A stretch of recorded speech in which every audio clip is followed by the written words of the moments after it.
এমন কোনো একটা নাগপাশ তাদের সামনে আছে যা কিছু বোঝা সত্ত্বেও এই প্রায় 70% মানুষের চিন্তাকে বলুণ্ঠিত করতে আমার ভাইয়েরা বাধ্য হচ্ছে। এছাড়া আমি আর কোনো যুক্তি খুঁজে পাই না। আচ্ছা বলেন, ওনারা প্রগ্রেসিভ পার্টি, একটা শুধু রেফারেন্স দেই, এখানে জিয়াউর রহমান সাহেবের সঙ্গে রাজনীতি করা লোক আছেন, চেহারা দেখলে বোঝা যাচ্ছে। 8ই নভেম্বর 1975 সাল রাষ্ট্রপতি বিচারপতি আবু সাদাত মোহাম্মদ সায়েম প্রধান সামরিক আইন প্রশাসক নিযুক্ত হন এবং শহীদ প্রেসিডেন্ট জিয়াউর রহমান উপপ্রধান সামরিক আইন প্রশাসক নিযুক্ত হন। 29 নভেম্বর 1976 বিচারপতি সায়েম সামরিক আইন প্রশাসকের পদ থেকে পদত্যাগ করেন এবং জিয়াউর রহমান প্রধান সামরিক আইন প্রশাসক চিফ মার্শাল অ্যাডমিনিস্ট্রেটর হন। 21 এপ্রিল 1977 জিয়াউর রহমান সাহেব রাষ্ট্রপতি হিসেবে দায়িত্ব গ্রহণ করেন। 30 মে 1977 মার্শাল অর্ডার নম্বর 1 1977 জারি করে 31 মে গণভোটের ঘোষণা দেন। 30 মে গণভোটের ঘোষণা দেন। এই 30 মে 1977 সালের the first martial law order 1977 যদি কেউ পড়েন তাহলে দেখবেন এই মার্শাল ল অর্ডারের মাধ্যমে বাংলাদেশের সংবিধানের ভিতরে কাটা ছেঁড়া করে এইটাকে একেবারে ক্যান্সারের অপারেশন করেছেন তিনি।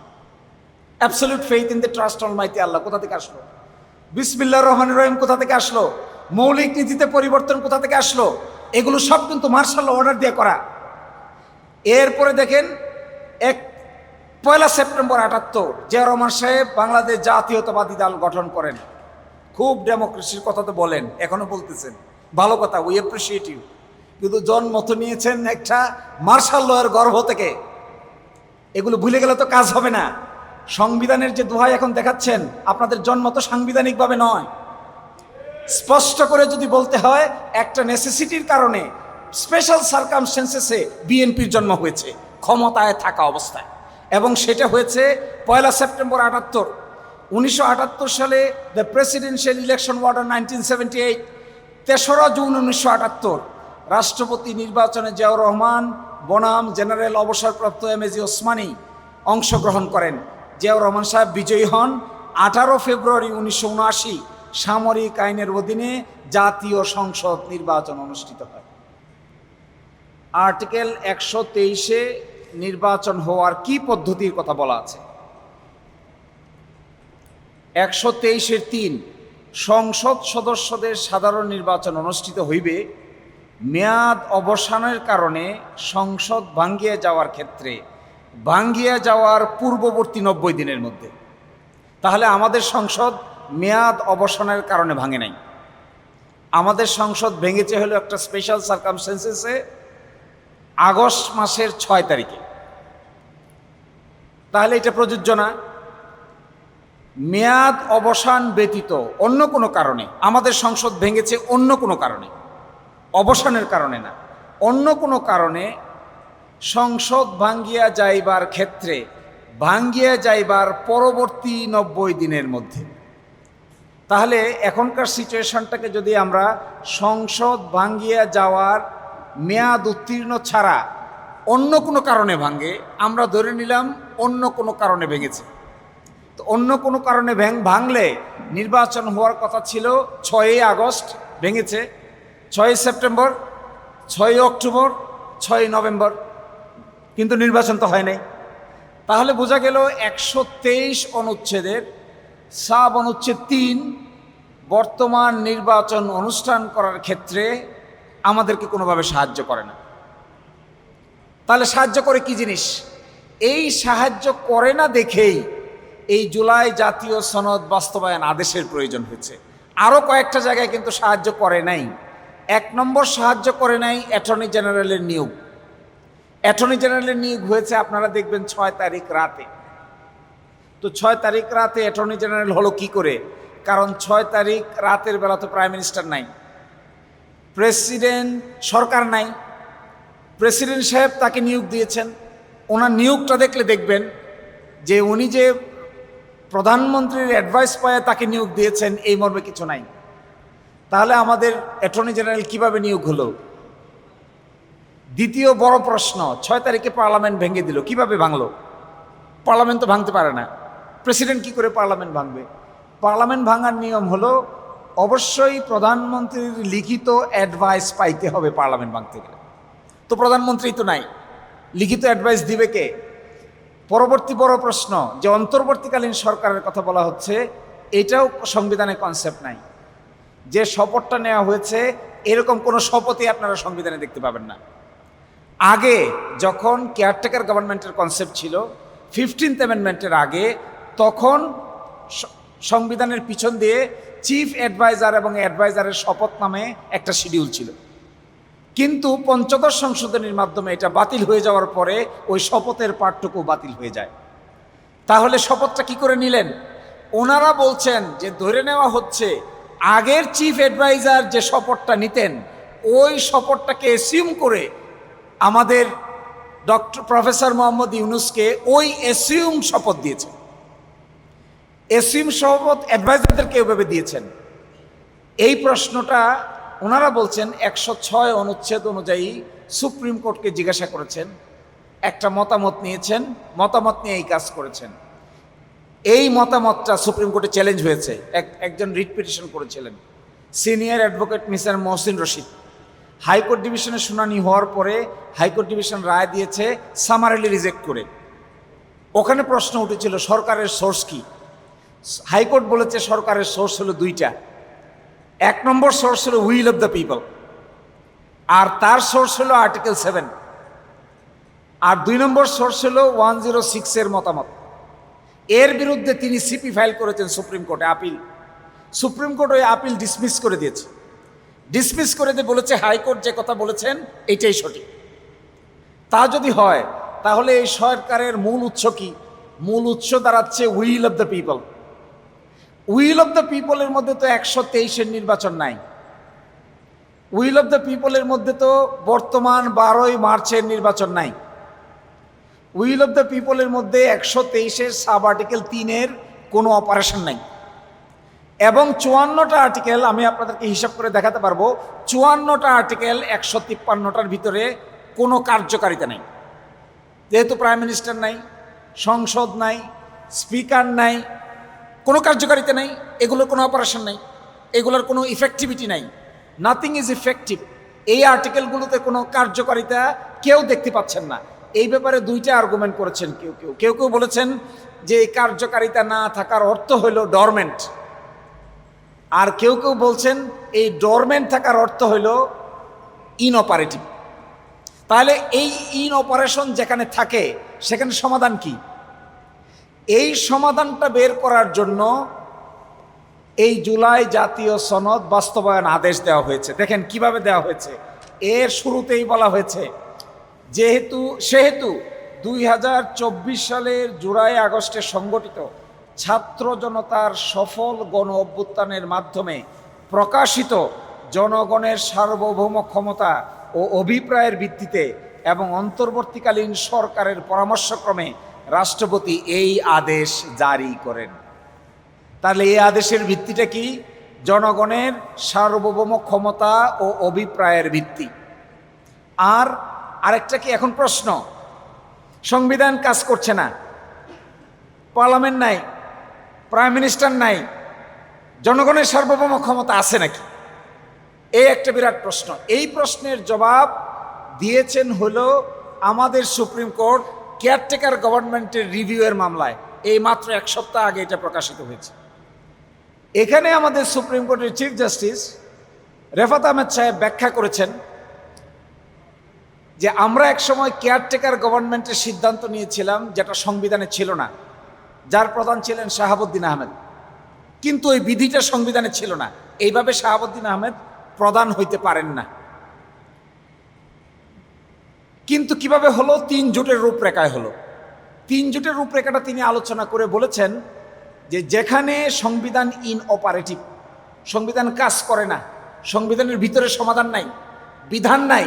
এখানে একটা পেপার দিয়েছিলেন তখনকার দিনের ইশতিয়াক সাহেব, ইশতিয়াক পেপার নামে পরিচিত, ইশতিয়াক পেপার। তিনি বলেছেন সংবিধানের ভিতরে যদি সমাধান না থাকে বাইরে কি করে সমাধান হয় তার একটা রূপরেখা দিয়েছিলেন।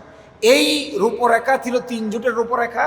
এর ভিতরে তিনি বলেছেন জনগণের সভারেন পাওয়ার কিংবা কনস্টিটিউয়েন্ট পাওয়ার এইটা ডরমেন্ট থাকে, এটা কখনো নষ্ট হয় না। সংবিধান নষ্ট হয়, আর্টিকেল নষ্ট হয়, আর্টিকেল কাজ করে না, প্রাইম মিনিস্টার থাকেন না, প্রেসিডেন্ট থাকেন না, এগুলো ইনঅপারেটিভ হয়। কিন্তু মানুষের ইচ্ছা, তিনি বলছেন মানুষের ইচ্ছা কখনো ইনঅপারেটিভ হয় না, এটা ডরমেন্ট থাকতে পারে, সুপ্ত থাকতে পারে। সুপ্তটাকে আবার যখন বিকশিত হয় তখন ইচ্ছাটা বাস্তবে রূপান্তরিত হয়। তিনি বলছেন আমাদের যে কেয়ারটেকার গভর্নমেন্টের সিস্টেমটা আমরা এনেছিলাম সংবিধান না থাকতেও, এইটা মূলত 3 জোটের রূপরেখার মাধ্যমে মানুষের ইচ্ছার বহিঃপ্রকাশের ভিত্তিতে। আমাদের এই আদেশ বলতেছে রাষ্ট্রপতি কিভাবে দিলেন, তিনি দিলেন হলো গণ অভ্যুত্থানের মাধ্যমে প্রকাশিত জনগণের সার্বভৌম ক্ষমতা ও অভিপ্রায়ের ভিত্তিতে। এটা কোন দিন তিনি টের পেলেন? ওটা টের পেলেন 5 তারিখে, 6 তারিখে, 7 তারিখে, সরকার হলো তা 8 তারিখে সন্ধ্যায়। তা 5 তারিখে কি হলো, 6 তারিখে কি হলো, 7 তারিখে কি হলো? 8 তারিখে না আমরা সন্ধ্যাবেলায় পাইলাম একটা সরকার শপথ নিচ্ছে। তার আগে জনগণ কোথায় ছিল? বলছে জনগণের ইচ্ছাটা প্রকাশিত হয়েছে 2 ভাবে। একটা হলো সাধারণত ইচ্ছা প্রকাশ পায় ভোটে, নিয়মতান্ত্রিক উপায়ে। পৃথিবীতে এমন কোনো এক্সাম্পল নাই যে সংবিধানের সীমারেখার ভিতরে গণ অভ্যুত্থান হয়েছে কিংবা সংবিধানের সীমারেখার ভিতরে বিপ্লব হয়েছে। একটা উদাহরণ কেউ দেখাতে পারবে না। ইস্ট ওয়েস্ট, ইভেন সবচাইতে বেশি জনগণের ইচ্ছার বহিঃপ্রকাশের ভিত্তিতে সরকার পতন হয় আফ্রিকান কান্ট্রিজে বেশি। ওই আফ্রিকার কান্ট্রিজে একটা তো দেখাতে পারবেন না যে সংবিধান মেনে গণ অভ্যুত্থান হয়েছে। বলশেভিক বিপ্লব হয়েছে, ফ্রান্সে 6 বার রিপাবলিক হয়েছে, ইরানে হয়েছে, মিশরে হয়েছে। কোথাও কখনো সংবিধানের সীমারেখার মধ্যে হয় না। এখন প্রশ্ন, আমি যে ইস্যুটা প্রথম তুলেছিলাম, তাহলে নির্বাচনটা হলো কি করে? নির্বাচনের সংজ্ঞার ভিতরে দেখা যাচ্ছে এই আদেশ জারি করার পরে যে সাধারণ নির্বাচন হবে এইটাই হলো সংসদ নির্বাচন। কারণ কি? 123 কার্যকর নেই। 123 অনুযায়ী এখানে কোনো সমাধান নাই। 123 অনুযায়ী সমাধান হতে গেলে নিয়মতান্ত্রিকভাবে যদি ভাঙতো তাহলে পরবর্তী 90 দিন, অনিয়মতান্ত্রিকভাবে ভাঙলে পূর্ববর্তী 90 দিন। একটাও কাজ করছে না। এই আইনের 5 ধারায় বলা আছে, দেখেন এইটার সঙ্গে গণভোটকে রিলেট করা হচ্ছে। 5-এ এই আদেশ জারির অব্যবহিত পর অনুষ্ঠিতব্য জাতীয় সংসদ নির্বাচনের দিন এই আদেশ অনুসারে গণভোট অনুষ্ঠিত করা হইবে। তাহলে জাতীয় সংসদের সংজ্ঞা আছে 2 ইতে, 5-এ আছে গণভোট কিভাবে ওইটার সঙ্গে ট্যাঙ্গেলড হবে, 6-এ বলা আছে গণভোট অনুষ্ঠানের লক্ষ্যে নির্বাচন কমিশন কর্তৃক প্রয়োজনীয় ব্যবস্থা গ্রহণের উদ্দেশ্যে যথোপযুক্ত আইন প্রণয়ন করা হবে। ওই আইনটা হলো গণভোট আইন। এই যথোপযুক্ত আইন গণভোট আইন। সেখানে বলা আছে কি ধরনের ব্যালট হবে, কিভাবে কাউন্ট করবে, কোন জায়গায় পোলিং স্টেশন হবে, প্রিজাইডিং অফিসার কারা হবে, প্রিজাইডিং অফিসার অনিয়ম করলে কার ব্যবস্থা হবে, অ্যাপ্লিকেশন কিভাবে হবে, গণনা কিভাবে হবে, ওইটার নাম হলো গণভোট অধ্যাদেশ। এখন গণভোট হলো এইটার অধীনে, নির্বাচন হলো এইটার অধীনে। এই কথা কিন্তু বললে চলবে না।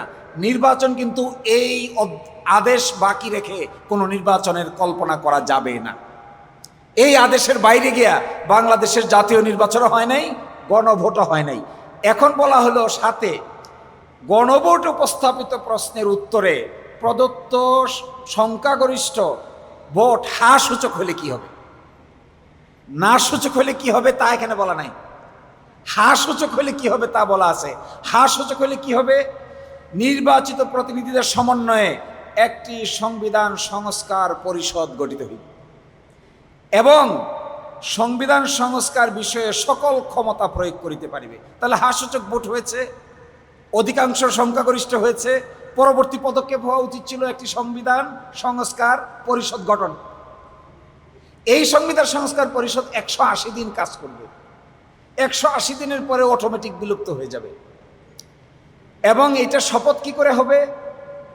সংসদ সদস্যদের শপথ যেভাবে হয় এভাবেই হবে। ওইটা শপথ যারা দেন এটা শপথ তারাই দিবেন। ওইটার সভা যেভাবে ডাকা হয় এটার সভা এইভাবেই ডাকা হয়। ওইটার সভা কিভাবে ডাকা হয়? ওইটার সভা ডাকা হয় প্রধানমন্ত্রীর লিখিত অ্যাডভাইসের ভিত্তিতে রাষ্ট্রপতি সংসদের অধিবেশন ডাকেন। এখানেও প্রধানমন্ত্রীর লিখিত অ্যাডভাইসের ভিত্তিতে সংবিধান সংস্কার পরিষদের সভা ডাকবেন। এখন প্রধানমন্ত্রী অ্যাডভাইস করে নাই, তাই ডাকে নাই। বাংলা কথা বললে এটাই দাঁড়াবে, কেন ডাকে নাই? ডাকে নাই আমাদের প্রাইম মিনিস্টার অ্যাডভাইস করেন নাই। প্রাইম মিনিস্টার যে অ্যাডভাইস করেন নাই, তিনি যে অ্যাডভাইসটা করবেন নাই, এই অ্যাডভাইস তাকে কে করেছে? এইটা একটা সাংঘাতিক প্রশ্ন, যে তিনি এই অ্যাডভাইস, একটার অ্যাডভাইস করেছেন আর একটার অ্যাডভাইস করেন নাই। এমপিদের কাছে যে চিঠিটা পাঠানো হয়েছে, ওই চিঠিটাতে 2টা শপথের কথা ছিল।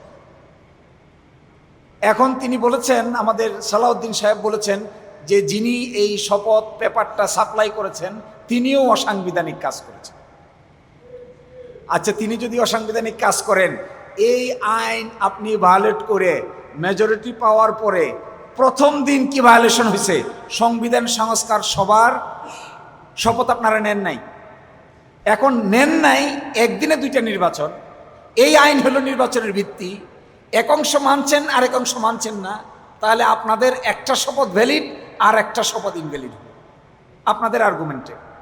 এখন বড় প্রশ্ন, একটা আইন অপারেটিভ থাকতে কোন ক্ষমতা বলে এই আইনের বিধানকে তারা লঙ্ঘন করতে পারেন? এটাই ফান্ডামেন্টাল প্রশ্ন। এই আইন তো আছে, বাতিল তো হয় নাই। এই আইন তো রাষ্ট্রপতি বাতিল করে নাই, পার্লামেন্ট বাতিল করে নাই, কোনো কোর্ট বাতিল করে নাই, কিচ্ছু করে নাই, কোনো স্টে অর্ডার নাই। তাহলে যে কারণে তারা এই জিনিসটাকে বাতিল করছেন, ইনঅপারেটিভ করে দিচ্ছেন, আমার মনে হয় এটা শুধুমাত্র অসাংবিধানিক আচরণ করা ছাড়া এই আইনটাকে তারা ভায়োলেট করতে পারেন না। এটা ডেঞ্জারাস। মেজরিটির জুড়ে এইভাবে যদি প্রতিষ্ঠিত আইনকে ভায়োলেট করা হয়, তাহলে ভবিষ্যতে আর কি করবেন আল্লাহ ছাড়া কেউ কইতে পারে। এবং খুবই ইন্টারেস্টিং, দেখেন 30 পঞ্জিকা দিবসের ভিতরে সভা ডাকা হবে। 30 পঞ্জিকা দিবস পার হয়ে গেছে 15ই মার্চ। 15ই মার্চে বিরোধী দলীয় নেতা একটা মুলতবি প্রস্তাব আনার জন্য পয়েন্ট অফ অর্ডারে দাঁড়াইয়া তিনি বললেন, স্পিকার বললেন আপনারা মুলতবি প্রস্তাব কিংবা নোটিশ দেন। 62 বিধি অনুযায়ী একটা নোটিশ দেওয়া হলো। 2 ঘন্টার আলোচনার জন্য ঠিক হলো।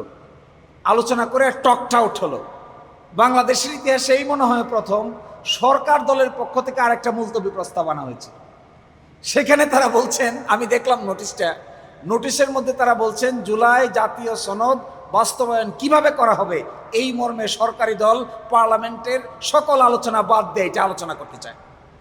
কিন্তু এর আগে বিরোধী দলের নোটিশে তো আলোচনা হয়েছে, আবার তারা এটা আলোচনা করতে চায়। আমি সেই সংসদ সদস্য যিনি দিয়েছেন তার সাথে আলাপ করলাম, ভাই আপনি এটা কেন দিয়েছেন? বলছে, সালাউদ্দিন সাহেব বলছেন না, প্রেসিডেন্টকে উনি জিজ্ঞাসা করেছেন যে আদেশ আপনি দিয়েছেন? প্রেসিডেন্ট বলছেন আমি তো দেই নাই, আমাকে দেওয়ানো হয়েছে। প্রেসিডেন্ট হলেন রাজহাঁস, এই আদেশটার নাম দিয়েছেন ওনার রাজহাঁসের ডিম্ব। এখন যিনি ওই নোটিশ দিয়েছেন তাকে জিজ্ঞাসা করলে সে বলে আমি তো আদেশ দেই নাই, আমি নোটিশ দেই নাই, আমাকে নোটিশ দিতে বলা হয়েছে, তাই আমি নোটিশ দিছি।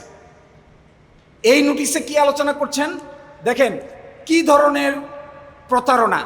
এখানে বাস্তবায়নের পদ্ধতি বলা আছে, নির্বাচন হবে, 2টা পরিষদ হবে, একটা পরিষদ সংবিধান সংস্কার করবে আর একটা পরিষদ পার্লামেন্ট হবে। এই পদ্ধতিটাকে না মেনে নোটিশ দিচ্ছে, এই পদ্ধতিকে অ্যাভয়েড করে যাচ্ছে। এই পদ্ধতিকে অ্যাভয়েড করে নোটিশ দিয়ে যে পদ্ধতি ওনারা আনতে চান, এই পদ্ধতিতে আর বাড়তি কি আলোচনা? ওনারা বলছেন, আমরা দেখেছি, ওনারা বলছেন ওনারা একটা কমিটি গঠন করতে চান। এই কমিটি আমি গতকালকে বিএনপির 31 দফা নিয়ে খুব চিন্তা ভাবনা করে পড়ে দেখলাম, 1 নম্বর দফা, তারা ক্ষমতায় আসলে সংবিধান সংস্কার কমিশন গঠন করবে। তো এখন তো সংস্কার মানছেন না, সংস্কার পরিষদই তো এটা, এই সংস্কার পরিষদেই তো সংস্কারের কথা আলোচনা হওয়ার কথা, এই সংস্কার পরিষদেই তো এটা আলোচনা করে সিদ্ধান্ত নেওয়ার কথা। তো এখন সংস্কার পরিষদের গঠন আছে, নির্বাচন হয়েছে, ওইটাতে আপনারা না গিয়ে আপনারা কি চাচ্ছেন? এখন কমিটি গঠন করবেন। তো আপনাদের যে ম্যানিফেস্টো আছে, 31 দফা আছে, ওখানে তো সংস্কার কমিশনের কথা বলা আছে, ওখানে তো কমিটির কথা বলা নাই। সেই কমিশন গঠন হওয়ার আইনগত পদ্ধতির কথা বলা আছে। পরিষদ হবে, পরিষদের সভা কিভাবে ডাকবে, সভাপতি কি করে হবে, স্পিকার কিভাবে হবে, ডেপুটি স্পিকার কিভাবে হবে, এই আইনে বিস্তারিত বলা আছে।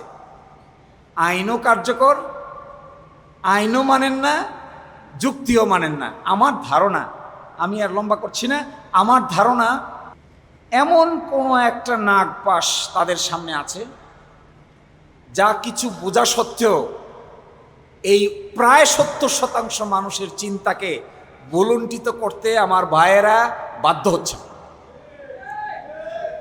এছাড়া আমি আর কোনো যুক্তি খুঁজে পাই না। আচ্ছা বলেন, ওনারা প্রোগ্রেসিভ পার্টি, একটা শুধু রেফারেন্স দেই, এখানে জিয়াউর রহমান সাহেবের সঙ্গে রাজনীতি করা লোকও আছেন, চেহারা দেখলে বোঝা যাচ্ছে। 8ই নভেম্বর 1975 সাল রাষ্ট্রপতি বিচারপতি আবু সাদাত মোহাম্মদ সায়েম প্রধান সামরিক আইন প্রশাসক নিযুক্ত হন এবং শহীদ প্রেসিডেন্ট জিয়াউর রহমান উপপ্রধান সামরিক আইন প্রশাসক নিযুক্ত হন। 29 নভেম্বর 1976 বিচারপতি সায়েম সামরিক আইন প্রশাসকের পদ থেকে পদত্যাগ করেন এবং জিয়াউর রহমান প্রধান সামরিক আইন প্রশাসক চিফ মার্শাল ল অ্যাডমিনিস্ট্রেটর হন। 21 এপ্রিল 1977 জিয়াউর রহমান সাহেব রাষ্ট্রপতি হিসেবে দায়িত্ব গ্রহণ করেন। 30 May 1977 martial law order number 1 1977 জারি করে 31 মে গণভোটের ঘোষণা দেন। 30 মে গণভোটের ঘোষণা দেন। এই 30 মে 1977 সালের the first martial law order 1977 যদি কেউ পড়েন তাহলে দেখবেন এই মার্শাল ল অর্ডারের মাধ্যমে বাংলাদেশের সংবিধানের ভিতরে কাটা ছেঁড়া করে এইটাকে একেবারে ক্যান্সারের অপারেশন করেছেন তিনি। Absolute faith in the trust almighty Allah কোথা থেকে আসলো?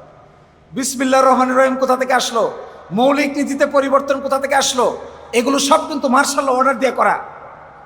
এরপরে দেখেন 1 সেপ্টেম্বর 78 জিয়াউর রহমান সাহেব বাংলাদেশ জাতীয়তাবাদী দল গঠন করেন। খুব ডেমোক্রেসির কথা তো বলেন, এখনো বলতেছেন, ভালো কথা, উই অ্যাপ্রিসিয়েট ইউ। কিন্তু জন্ম তো নিয়েছেন একটা মার্শাল ল এর গর্ভ থেকে, এগুলো ভুলে গেলে তো কাজ হবে না। সংবিধানের যে দোহাই এখন দেখাচ্ছেন, আপনাদের জন্ম তো সাংবিধানিকভাবে নয়। স্পষ্ট করে যদি বলতে হয়, একটা নেসেসিটির কারণে স্পেশাল সার্কামস্টেন্সেসে বিএনপির জন্ম হয়েছে ক্ষমতায় থাকা অবস্থায়, এবং সেটা হয়েছে 1 সেপ্টেম্বর 78। 1978 সালে দ্য প্রেসিডেন্সিয়াল ইলেকশন অর্ডার 1978, 3রা জুন 1978 রাষ্ট্রপতি নির্বাচনে জিয়াউর রহমান বনাম জেনারেল অবসরপ্রাপ্ত এমএজি ওসমানী অংশগ্রহণ করেন। জিয়াউর রহমান সাহেব বিজয়ী হন। 18 ফেব্রুয়ারি 1979 সামরিক আইনের অধীনে জাতীয় সংসদ নির্বাচন অনুষ্ঠিত হয়। বিএনপি সংসদে সংখ্যাগরিষ্ঠতা লাভ করেন। খুব ডেমোক্রেসির কথা। নির্বাচনের আগে তো সামরিক আইনটা তুলে দেওয়ার সাহসও দেখাইতে পারেন না। একই সাথে 6 এপ্রিল 1979 সন্ধ্যা 8টা থেকে সামরিক আইন প্রত্যাহার করা হয়। 7 এপ্রিল 1979 গেজেট প্রকাশের মাধ্যমে সামরিক আইন প্রত্যাহার কার্যকর করা হয় সংসদ বসার পরে। এরা এসে এখন আমাদেরকে বলতেছে যে এই প্রেসিডেন্সিয়াল অর্ডার নাকি ভ্যালিড না। এই প্রেসিডেন্সিয়াল অর্ডার যদি ভ্যালিড না হয়, এই কথা বলার যোগ্যতা তো আদালতের। আপনারা মামলা করেছেন, কোর্টে ডিসাইড হওয়ার আগে তো আপনারা ভায়োলেট করে ফেলতেছেন। কোর্টে রুল দিয়েছে, কেন অসাংবিধানিক হবে না? এটা পেন্ডিং থাকা অবস্থা আপনারা শপথ নেন না। কোনো আদেশ নাই, কোনো অন্তর্বর্তীকালীন আদেশ নাই, স্টে নাই, কিচ্ছু নাই, তাও মানেন না। এর মানে কি? ওইদিকে আবার বিচার বিভাগীয় পৃথক সচিবালয় অধ্যাদেশ বাদ করেছেন, সুপ্রিম কোর্টের বিচারক নিয়োগ অধ্যাদেশ বাদ করেছেন। এর মানে কি? সবগুলোকে আবার করায়ত্ত করতে চায়। এখন আমি আপনাদেরকে একটা ছোট্ট অনুরোধ জানাই, আমরা আজকে একটা নোটিশ পাঠাবো। We are preparing to send A notice to the government, যে এই আদেশ আইন জীবিত থাকা অবস্থায় এই আইনের এটাতে করণীয় বলা আছে, এই করণীয় কাজ না করাটা কেন অবৈধ নয়? এই কারণে আমি নোটিশটা লিখে আসছি, আজকেই পাঠাবো অথবা কালকে ইনশাল্লাহ। আমরা তাদেরকে রিকোয়েস্ট করব to comply with the order. This order is still valid, still operative, still the law of the land. Since this order is still the law of the land, you are duty bound to follow the law of the land, and you are required to perform under Article 102 of the Constitution to do what is required by law to do. This is what is required by law to do. So you are requested to comply with the provision of Section 8, Section 9, Section 10, Section 11. If you do not comply with the sections, ultimately you are violating the law of the land and taking the law in your hand. And that would be the ultimate. আমার ধারণা তারা কার পরামর্শে, এটা আমার স্পেকুলেশনের কথা বলে যাই, আমরা আজকেও সকালবেলা 10-12 জন আইনজীবী মিলে চিন্তা ভাবনা করে দেখেছি, আমাদের বিবেচনায় ধরে না কেন সংস্কার প্রক্রিয়া থেকে বিএনপির মতো ক্লেইমড প্রোগ্রেসিভ পলিটিক্যাল পার্টি তারা সংস্কার মতো এজেন্ডাগুলো থেকে কি উদ্দেশ্যে দূরে সরে আসছে। আমি কয়েকটা অর্ডিন্যান্সের নাম বলে শেষ করে দিচ্ছি। দেখেন, গুম প্রতিরোধ অধ্যাদেশ বাদ, হিউম্যান রাইটস কমিশন অধ্যাদেশ বাদ, দুর্নীতি দমন কমিশন অ্যামেন্ডমেন্ট অধ্যাদেশ বাদ, ব্যাংক রেজলিউশন অধ্যাদেশ বাদ, বিচারক নিয়োগ অধ্যাদেশ বাদ, পৃথক বিচার বিভাগ সচিবালয় প্রতিষ্ঠা অধ্যাদেশ বাদ, তথ্য অধিকার আইনের সেকশন 9 অ্যামেন্ড করে অধ্যাদেশ বাদ। এই সরকারে সে একটা অ্যামেন্ডমেন্ট অধ্যাদেশ দিয়েছিল, সেখানে বলেছিল তথ্য অধিকার আইনে সরকারি স্বায়ত্তশাসিত প্রতিষ্ঠানগুলো তাদের বাৎসরিক অডিট রিপোর্ট তাদের ওয়েবসাইটে পাবলিশ করবে। এই অধ্যাদেশটা বাদ করে দিয়েছে, প্রপোজ করেছে অধ্যাদেশ বাদ। সরকারি প্রতিষ্ঠান, পিএসসি, আদার সাংবিধানিক প্রতিষ্ঠান, নির্বাচন কমিশন সাংবিধানিক প্রতিষ্ঠান, সুপ্রিম কোর্ট সাংবিধানিক প্রতিষ্ঠান, চিফ কন্ট্রোলার, অডিটর জেনারেল, তারা তাদের অডিট রিপোর্ট যদি তাদের ওয়েবসাইটে পাবলিকের জন্য প্রকাশ করে, সরকারের এখানে আপত্তি থাকার কি কারণ থাকতে পারে? সুপ্রিম কোর্টে কি পরিমাণ টাকা খরচ হচ্ছে জনগণ জানতে চায়, কি পরিমাণ টাকা খরচ হচ্ছে ইলেকশনে জনগণ জানতে চায়। এই অধ্যাদেশটাকে গতকালকে এই যে রিপোর্ট, এই রিপোর্টে 133টা রিপোর্ট দিয়েছে, এই অধ্যাদেশকে তারা বলেছে অটোমেটিক ল্যাপস হয়ে যাবে। তো সবই অটোমেটিক ল্যাপস হয়ে যাবে, আর শুধু আপনারাই থাকবেন আর জনগণ বসে বসে দেখবে। আমার মনে হয় না এই দেশে এটা আর কোনোদিন হবে। ধন্যবাদ সবাই।